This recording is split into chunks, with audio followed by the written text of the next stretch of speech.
Hello, ma'am. Good afternoon. College Dunia team welcomes you in this session Good of Thoughtful afternoon. Leaders. The main motive of this session is to bridge the gap between the students and the colleges by providing them with the relevant and authentic insights or information about the colleges and the courses. So, today we have with us Dr. Shalaka Parkar. Ma'am, can you please give a brief introduction about yourself? A very good afternoon to all the elite viewers. And I really thank College Dunia team for giving me this opportunity. I'm Dr. Shalaka Parkar. I'm Dean MBA at D.Y. Patil Institute of MCA and Management, Akurdi, Pune, which is located in Dr. D.Y. Patil Educational Complex, Akurdi. And I have been in the teaching fraternity for the past 22 years. I'm a language and management combination. I started my career as a language teacher in the Polytechnic, post which I did my PhD in management and my master's MBA in HR. And that's how I, am associated with the MBA program now for the past so many years. So that's all from my side. And I thank the team once again for giving me this opportunity to interact with all of you. Thanks a lot, ma'am. It was really good to know about many things. So the first question is, we see most of the students want to go for MBA. Can you please throw some light about this program and tell why there is so much craze and so much boom for this course? Well, Masters of Business Administration is a typical two-year program, as all of us know, and it aims at making a candidate possess expertise in various aspects of business administration. So in the first year of MBA, the main focus is on giving students a brief overview of generic aspects and subjects of the management. And in the latter part of the first year, they're also introduced to specialized areas from which they shall choose the area they want to specialize based on their interest or their aptitude. Now, initially, if you go to see, there were typical traditional specializations in MBA, and that was finance, human resource, management, and marketing management. But now, with the inception of Industry 4.0 and the technological interventions happening in all the fields across, the MBA specializations have also exceeded and they are varied now. And that gives students a more opportunity, to choose an MBA in their area of specialization. So we have MBA in information technology, logistic management, business management, rural management, healthcare management, business analytics, even management, and we have a program. So there are a number of masters administration. And from a candidate's perspective, please understand, there are prestigious job roles or titles attached to an MBA graduate, like relationship manager, a business or a financial analyst, a business development executive, an HR generalist, a management consultant, so on and so forth. Moreover, it is one of the elite degrees of higher education in India and abroad, and also a discipline of higher education wherein students are taught to be business leaders, directors, managers, executives, and administrators. And today, when the world is becoming more and more complex, as we called it the VUCA world, VUCA, which stands for volatile, uncertain, complex, ambiguous, and needs management in all its essence to function effectively. Effective management has become the soul of every business today. So although there have been questions raised about the value proposition of pursuing an MBA while we are facing this global pandemic, but the hiring projection of an MBA graduate is likely to rebound. In fact, I would say that it has come back in this year 2021. The MBA talent is not immune to the impact of COVID-19 pandemic. Employees remain confident about their skills, and the median salaries projected are anywhere between 15 to 20 lakhs per annum. And that is why the craze for MBA is still there, and it is on the boom and on the rise, and students still aspire to take up this prestigious degree as a part of their career. That's what I feel. Good to know, ma'am, about all these things. And what is the eligibility and procedure to apply for the MBA program? The prospective candidate must satisfy one of the following eligibility criteria years for admission to MBA program. That is a graduate degree under like 10 plus 2 plus 3, so a 3 years graduation, or it could be 10 plus 2 plus 4, or 4 years graduation pattern under any discipline. And I think securing 50% marks with 45% for the SC/ST candidates or persons with disability in aggregate from any recognized universities. Moreover, on the national front, candidates interested in pursuing an MBA in any of the preferred specialization, besides their graduation score, need to take popular entrance exams offered by the state, like the MHCET, if it's Maharashtra, and national level exams like the CAT, that is the Common Admission Test, or the Xavier Aptitude Test, or the NMAT by GMAT, the SNAP conducted by colleges like Symbiosis, the CMAT, the MAT, Atma, which generally include sections on verbal ability, reading comprehension, data interpretation, logical reasoning, and quantitative ability. So I think a basic graduation and an entrance test of a state or national level is the eligibility to enroll for an MBA program. And ma'am, why an MBA course from your institute, that is D.Y. Patil Institute of Management? What are the key aspects from your institute? Yes, that's an interesting question, and I would like to take it up that be it our college DYP IMCM or any management or B school, the academic leaders, the teachers, and the prestigious recruiters, the industry people who recruit our MBA graduates, what do they look up to after an MBA graduate completes his or her education? They want them to be a job-ready workforce, equipped with skills besides their technical knowledge of their specialization in soft skills and higher order thinking skills such as strategic thinking, analysis, networking, toughing out high pressure situations, professional pragmatism, so on and so forth. Moreover, there are various themes that revolve and rotate around an MBA graduate. And the single strongest theme that we hear in interviews is that the need for MBA students to cultivate a greater self-awareness. And second theme we hear that he or she should be very good at practical skills. And moreover, all the MBA graduates should develop a solution-oriented mindset, which offers at least 2 solutions for every problem. And now with this backdrop, I am happy to share with you that D.Y. Patil Institute of MCA and Management, Akurdi, we extend plenty of academic and co-academic learning and engagement platform to our MBA graduates so that they have that extra skill edge over the other graduates in competition.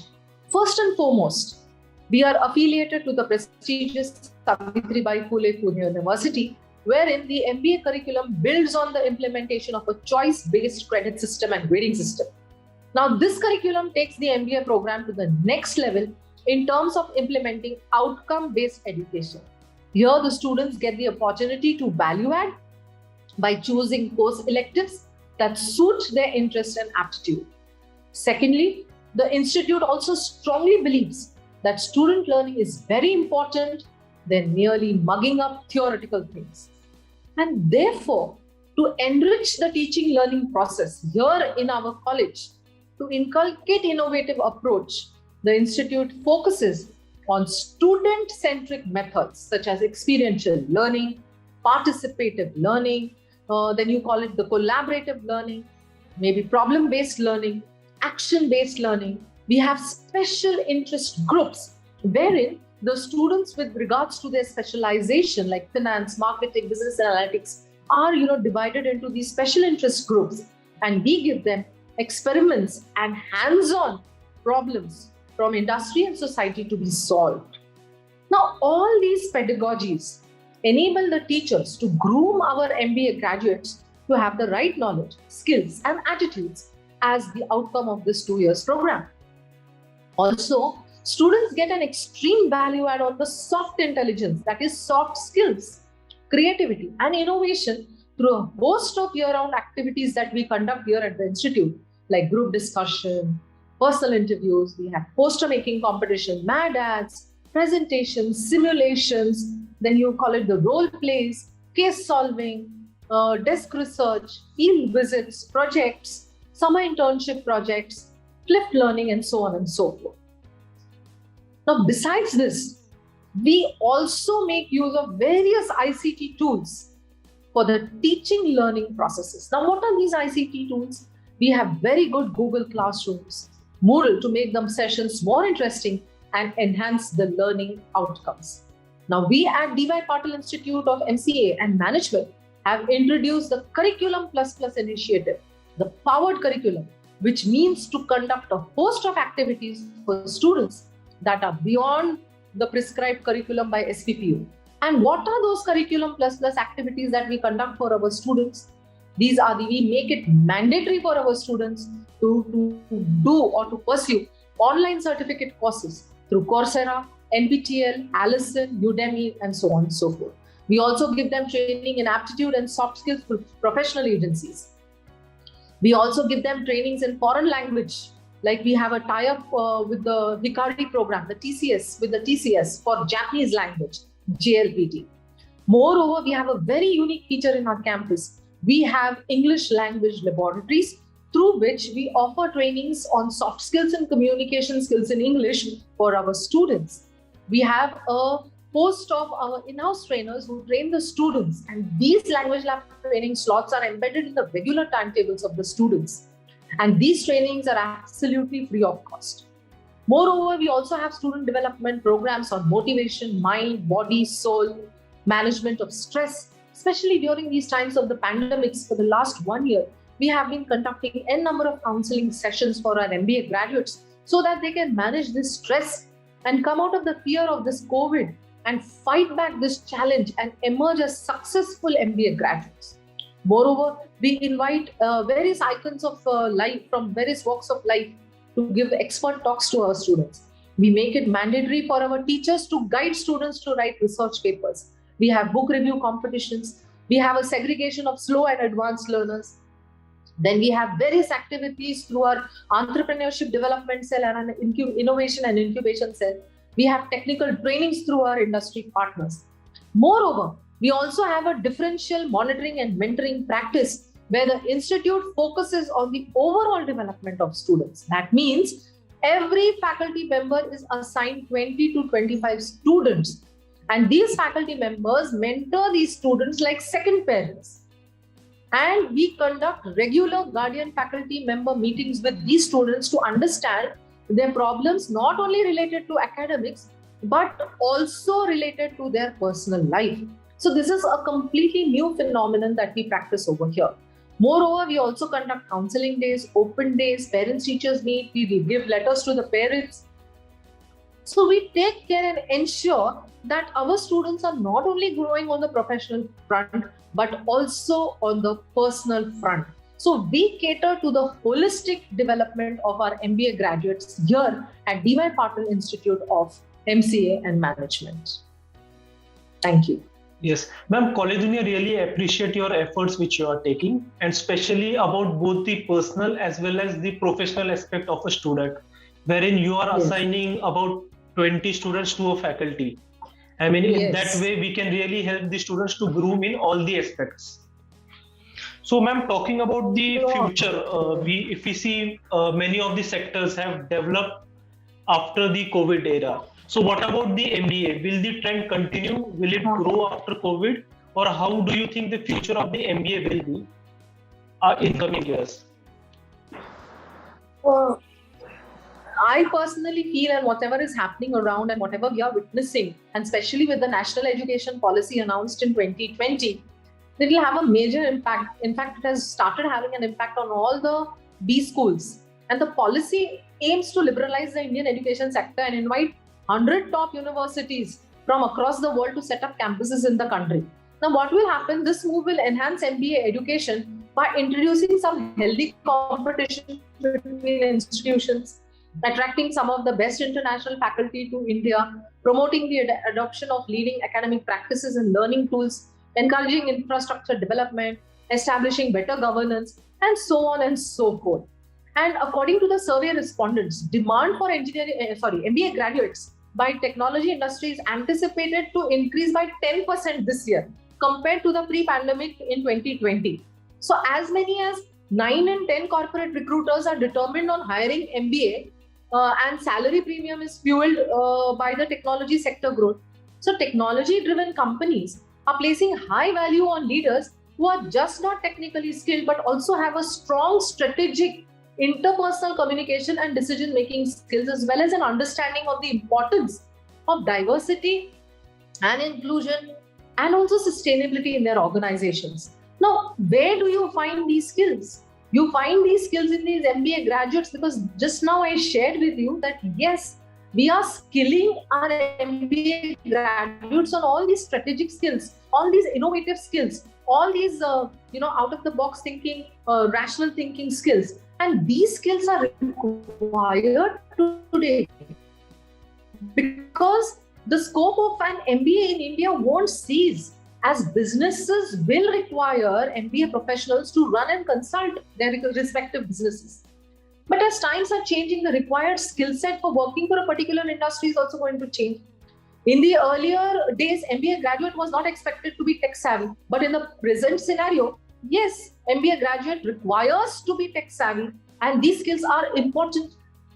And I personally feel that job opportunities post COVID-19 will see an upraise, because as we all know, every cloud has a silver lining. COVID-19 has shown us that we can all coexist in harmony, helping each other. So MBA is not going to be affected. The more the MBA graduates are skilled technologically, and they are exposed to the new specializations of MBA, they will have plenty of job opportunities. Like in the field of finance, they will play vital roles, in solving the business-related problems and come up with technical and non-technical solutions. Even a marketing manager would have plenty of opportunities. An operations executive manager is directly concerned with the operations of an enterprise, and they also have plenty of opportunities. May it be IT managers, international business managers, agricultural business managers, even we have pharmacy managers, the data analyst managers. So what is this? An MBA makes a graduate ever ready to face the modern world challenges and requirements with confidence. And there are industries and recruiters ready to absorb MBA graduates. So I don't see that there's going to be any problem for MBA graduates to be recruited post this pandemic. In fact, the graph is going to be on the rise. Okay. Yes, ma'am, it was really insightful. And one of the last question, it is a very basic and very confusing question to a lot of the young aspirants there. What is the basic difference between MBA and PGDM?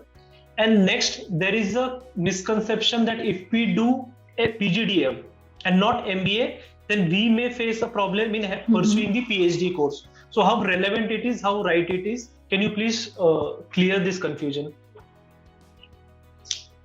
Now we have to see the difference between these two courses on various levels.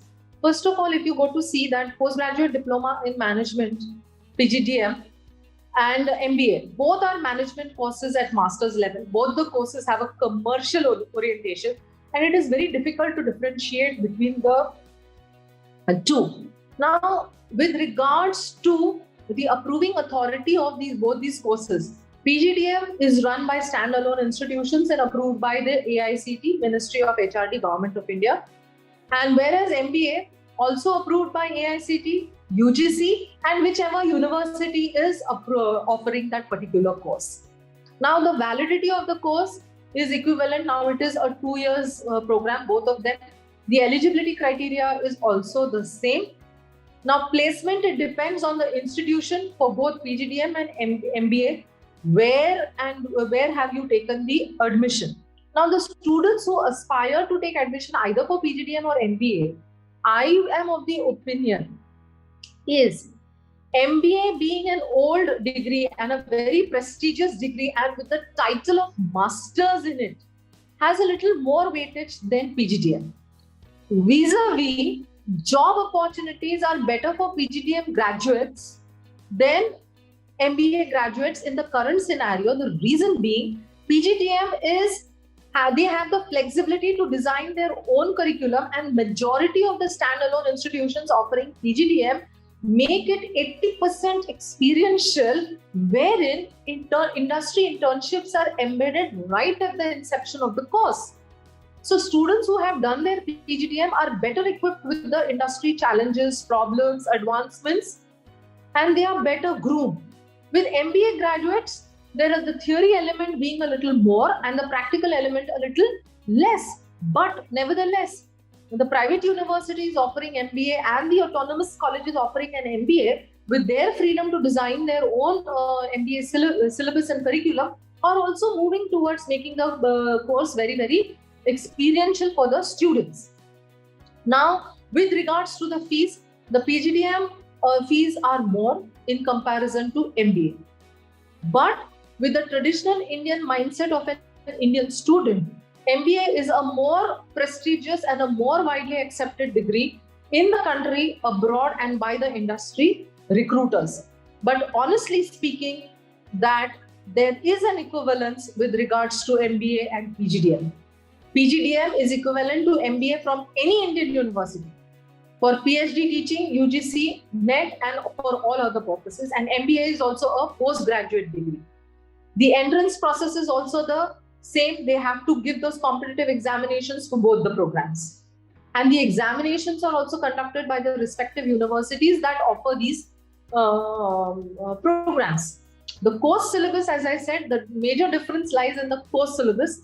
PGDM is a more dynamic and practical and pragmatic course than MBA because of the industry internships offered to the student right at the inception of the course.